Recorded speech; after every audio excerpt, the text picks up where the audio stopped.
Hey everybody, welcome back to AlphaBolt's Crash Course series on customer insights journeys.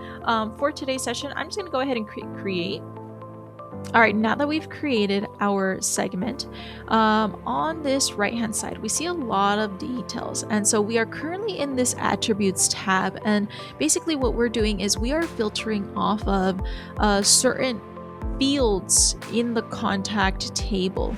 And I say contact table because that is the most popular. It doesn't always have to be the contact table. We do see related tables, which we'll get into in a moment.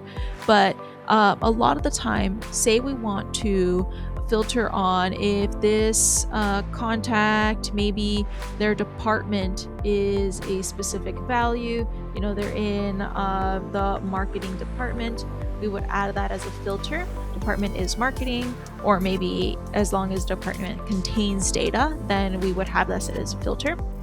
Maybe we want to filter based off of account information. So if they have either any account, or if their account rating is greater than 3. So let's say add to, in this case, I do want to add it to a new group, just so that it's separate, so that we can go through some of the filtering options here. But I'll do new group.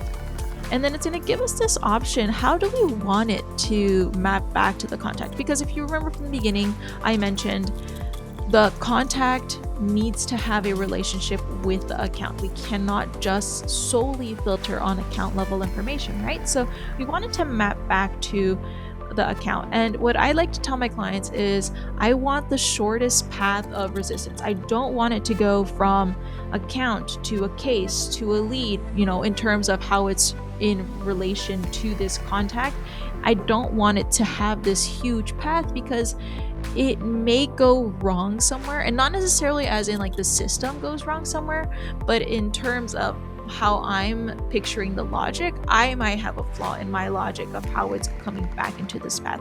I like to make sure that it is directly account to contact, no other table in between.